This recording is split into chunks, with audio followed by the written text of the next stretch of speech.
start, Volker, could you please introduce yourself? Tell me what is your name and what is your relationship to this project? Okay, my name is Volker Meulen. I come from the University of Würzburg, and I am engaged in science advice to policymakers since about 15 years. When I became the president of the German Academy of Sciences, the National Academy Leopoldina, I started by using scientific knowledge to explain to politicians basic studies or basic data for political or societal questions which then are discussed in Parliament.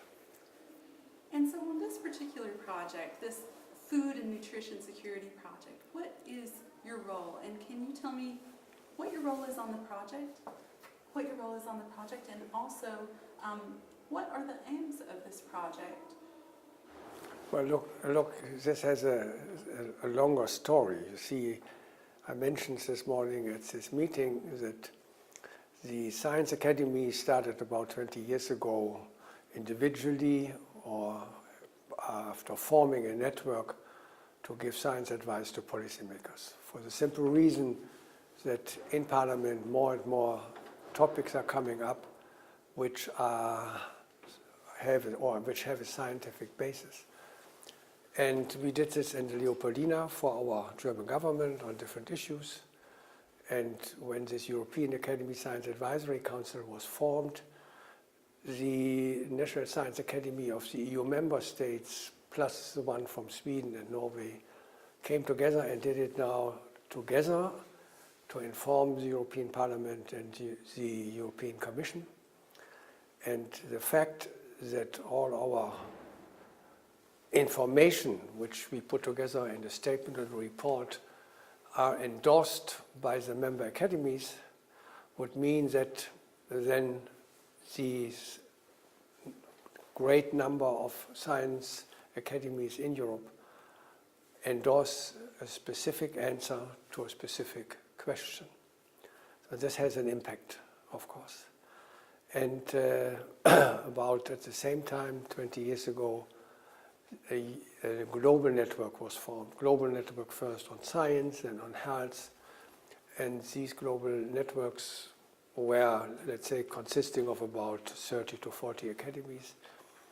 And since at the same time when we had the European Science Advisory Council formed in Africa, the African academies also created a network. The Asian created a network, and the North and South Americans also created a network of science academies. All of a sudden, 130 national science academies came together, but they operated independently. But since in our time, important questions like food and nutrition security affects everybody, right? Not only Europe. We had the idea that, what I'd never done before, that we would start a project on this issue where the different continents work independently from each other, but obtained a template which was guiding the different working groups in the different continents to attack the different individual questions. And this template consisted of about 10 major questions, which were formulated by experts with subheadings and subtitles. And we worked on it for about 2.5 years. The whole project was supported by the German government, by the Ministry of Science and Education, and gives us the possibility really to go into depth by answering each question. And these 4 reports are now available, and today we have presented the European part of this project.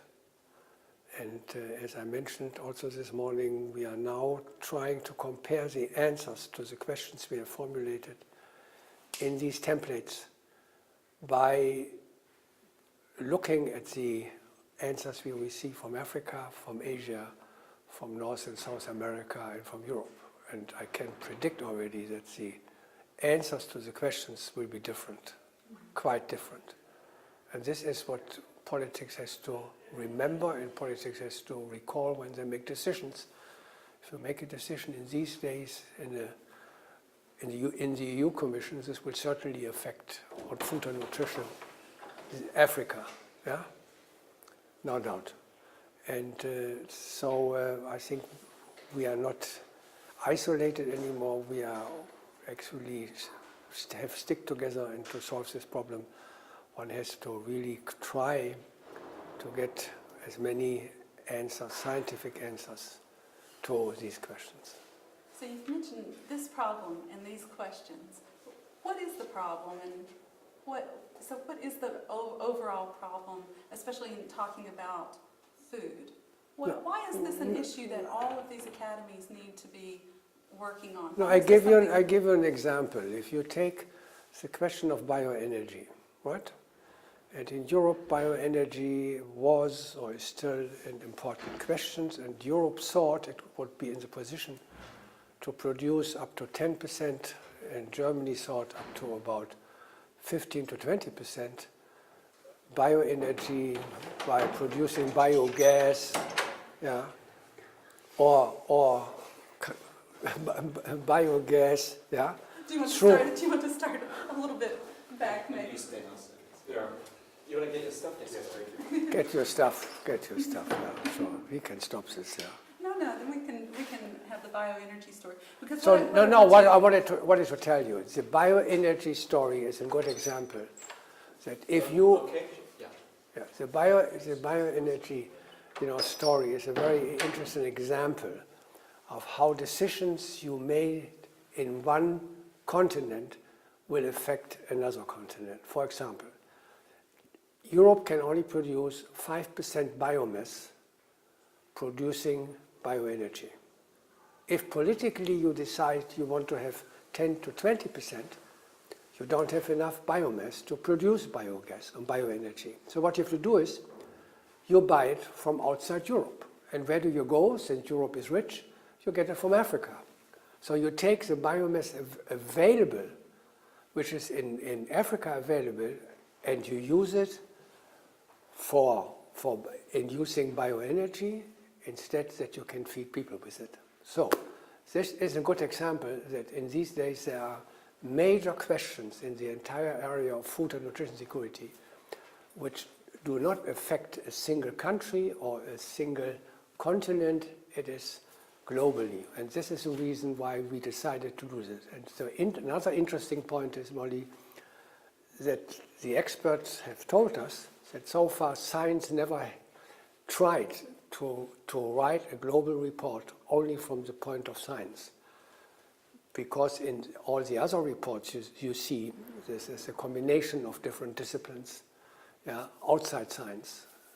NGOs, society, administration, politics are involved in this type of statements.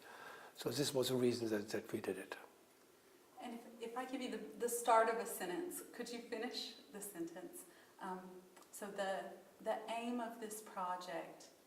The aim of this project really is to provide to the national governments, to regional governments, and to global governments, United Nations or institutions like the World Bank or WHO, provides them with information on important issues from the point of science, which is affecting food and nutrition security and agriculture. Okay? Perfect. So like I said, I really want to talk to you about the European messages. And my top line question is really, why do you think in Europe that we need a food systems approach? What is that? And why do we need it? Well, I think the starting point is that all countries in the world are exposed to challenges of various sorts for malnutrition. And in the sense of malnutrition, we define it both as undernutrition and hunger and micronutrient deficiencies and overconsumption and the diseases associated with excess food intake. So Europe is certainly not immune from those range of problems. So that's the first point. So the second point is that although there has been a lot of discussion in Europe and elsewhere about the particular challenges for agriculture, It's our perspective in this work, building on the best science, that the solution doesn't lie just in affecting agricultural productivity. That is an important part of the solution, and the report goes into a lot of detail, for example, on how to improve sustainable intensification of agriculture. But it's by no means the whole solution. And in that sense, the solution must also reside in tackling related issues to reduce food waste, for example. If you can help to reduce approximately a third of the food that's currently wasted, then clearly you wouldn't need to produce so much. So that's part of the issue. But there are other related issues associated with what we call food systems. And essentially food systems means the accumulating steps from production to begin with through the various steps required in harvesting, processing, food technology, food transport, marketing and trading food, and then retail and consumption of food and recycling of food waste. So that involves a whole range of stakeholders, as well as the farmers and the scientists, and including, of course, the consumers. There is a big issue related here with regard to ensuring that diets are both sustainable and healthy. Now we know in a lot of our European countries, diets cannot really be characterised as healthy in a significant extent in terms of obesity and overweight. Approximately 50% of European populations are now overweight. Between 10 and 20% are obese. And this has significant implications for non-communicable diseases, but also, of course, the food wastage. Overconsumption is part of that food loss. So we take a food systems approach to incorporate a lot of those steps, but that also emphasises some of the broader challenges and the opportunities in delivering and developing food and nutrition security. For example, climate change. Now, a lot of climate change has been discussed in terms of the impact on agriculture itself. So, for example, increased drought may well reduce cereal productivity, increased CO2 concentrations in the atmosphere may decrease nutrient composition in fruit and vegetables. There's quite a lot of evidence on that. So clearly part of the adaptation response to climate change must be to make climate-smart agriculture more resilient to those impacts of climate change. And that's a big research agenda and a lot to be done there across Europe. But there's other issues. There are other issues, for example, for the impact of climate change on the other steps within food systems. So it's not just a question of growing crops, but processing crops to use less water or use less energy, and again to affect the potential mitigation of climate change by virtue of reducing greenhouse gas emissions associated with food processing. So that's a big agenda. But then also there is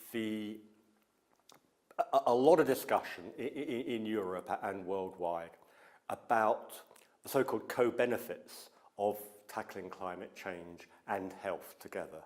So perhaps the easiest example or the best example of where co-benefits might accrue are to consider the opportunities for reducing excess consumption, and that might be, for example, those foods which are rich in calories and sugar and perhaps not providing very much more in the way of nutrients. So there's a whole aspect of food classes there. But also to change the composition of the diet, specifically to affect those food items that might contribute most specifically to greenhouse gas emissions from agriculture. And I mean, there's a number of examples worldwide. For example, methane production from the way that rice is grown in paddy fields. There's alternative agronomic practices to reduce methane production. But perhaps one of the best and most controversial examples is the possibility to essentially reduce livestock farming. Livestock farming in Europe, and particularly under intense farming conditions, it is a major source of greenhouse gas emissions in Europe. And if we want to be serious about reducing agriculture's contribution to greenhouse gas emissions, then the argument goes that we do need to do something about animal livestock contribution to that total. Now, this is where the issue of co-benefits comes in, because if you could imagine a scenario where we do reduce the consumption of meat and maybe other animal products, dairy, in those economies that are consuming excess, and this isn't a worldwide argument, but in parts of Europe where meat consumption could be considered to be high, if you reduced those levels, then you would actually first improve the contribution of agriculture to greenhouse gas emissions, but secondly, there would be health benefits for the consumer in terms of perhaps reducing obesity, reducing the incidence of cardiovascular or cancer diseases that have been associated with certain sorts of meat and dairy. Now, it's important not to generalize between all sorts of meat, all sorts of livestock production, because there are farming practices associated with livestock where there is really no alternative to use the land. We see that in the UK, for example, with hill farming of sheep.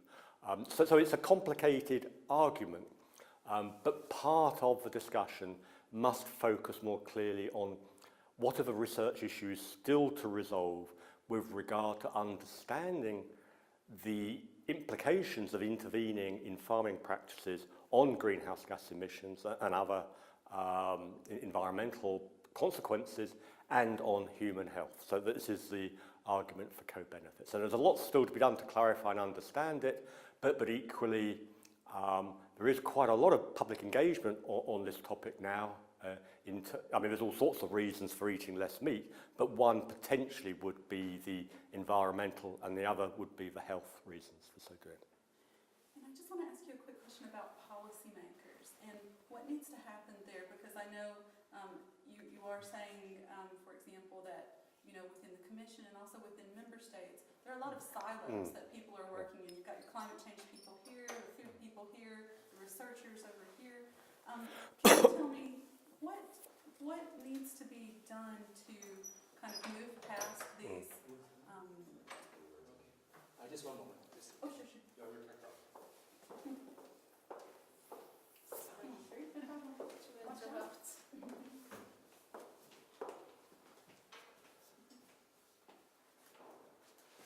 But yeah, so it's kind of to get at this point about the Yes. silos and what you think policymakers need to be doing themselves to do the food systems approach. Yeah. So are we doing? We just wait. Okay. Oh wow. What? Oh, okay. So- Yeah. No, he was just saying how we've been talking for 20 minutes. Oh, okay. It flies by, doesn't it? Yeah, for me it's fine, but you can Oh, you want to? Yeah. because it's better because we couldn't. Yeah. I don't know how the last time it was like you just needed 2 minutes. If you go Yeah. Okay. if you go to the key points, it's much easier. Yeah. Okay. The key points and it's much easier to cut. Oh. Because otherwise it's okay, it just goes on. Yes. I was absolutely amazed at all of the. I kept telling them the panelists did pretty much keep to 3 minutes. I would never have thought they would do that. But that's why I said 3, because I'd assume it would be 5 to 10 minutes. Yeah. Okay, so to answer your question, the first point really is that the nature of silos in policy making. Can you repeat kind of what the question is? Okay. So to talk about why we need a food systems approach. Yeah. Or something. Okay, you asked a question about the problems arising from policies sitting in different silos at the European or national level. And that is an issue. It's not a specific issue for food and nutrition security. I think it's found in many policy areas that policy issues are complex and interrelated, and the responsibility of different departments. And the issue is always to ensure an integrated, coherent use of the evidence and response and action. In this particular case, with regard to food systems and food and nutrition security, of course, agricultural departments have often seen themselves as in the lead, rightly so, with regard to agricultural productivity. But where we begin to develop a more complex matrix of issues relating, for example, to competition for other ecosystem services, environmental aspects, the implications for nutrition and diet, relationship with other products of the bioeconomy and other policy measures, for example, with regard to recycling. These are the responsibilities of many different departments, whether at the European or national level. And of course, different departments recognise there are interrelationships, but there is more, but inevitably they have their own perspectives on the evidence and on the use of that evidence. So really what we call for in our report, as we've done in previous areas, is for more effort to integrate, to develop a coordinated and coherent approach to these issues without, of course, jumbling everything up in a single pot. I mean, clearly there are specific issues that need to be dissected out. In terms of the particular responsibilities, for example, we would see in many countries, and I think at the European level as well, decisions on agriculture have been taken really without very much or sufficient thought with regard to nutrition and diet. And that actually comes back to the point about meat consumption, for example, that it still remains a fairly central part of the agricultural policy in the EU and, of course, in many member states to ensure maximum productivity in livestock for meat and dairy. And there's many reasons why that would be an important aspect. But in determining that strategy, we would argue you also need to take account of the nutritional consequences of that. That is really that the Department of Agriculture needs to have a coherent voice discussion with departments of health. And that, on the whole, that doesn't happen in many governments systematically. So that's one of the issues. Perhaps the other obvious example that we see in the European Commission, but actually in many member states as well, there is usually a Department of Science or a Department of Research whose responsibility is funding and prioritising research. And that's great. It's a continuing challenge, though, to use the outputs from that research, which is funded by the taxpayer. Excellent research, and European research is excellent. But it's a continuing challenge to ensure that that research is used appropriately by other departments, so that agricultural research is used by agriculture and so on. There is a continuing need to bring essentially the scientific community and the research user community together, to work together, not just to meet occasionally, but to work together so that, for example, the recipient policy departments have a role in co-designing the research rather than acting as passive recipients for that research. And that's really still one of the disconnects that we see in many systems, both between research and its use in policy, but also research and its use as a resource for innovation. And again, one of the great examples of that at the European level it is a very long-standing traditional problem of GMOs in plant and animal breeding. Europe invested a lot of research, a lot of money, a lot of resource in research in plant sciences, did some great work, produced some very excellent opportunities, which were then taken up in the rest of the world rather than in Europe itself, because essentially the innovation climate for using plant sciences in plant breeding what was impaired by what's come to be seen as an overly bureaucratic regulatory framework, which hasn't listened to the advancing evidence over the years and still creates an impediment for turning research into innovation and practice. Thank you, Rob.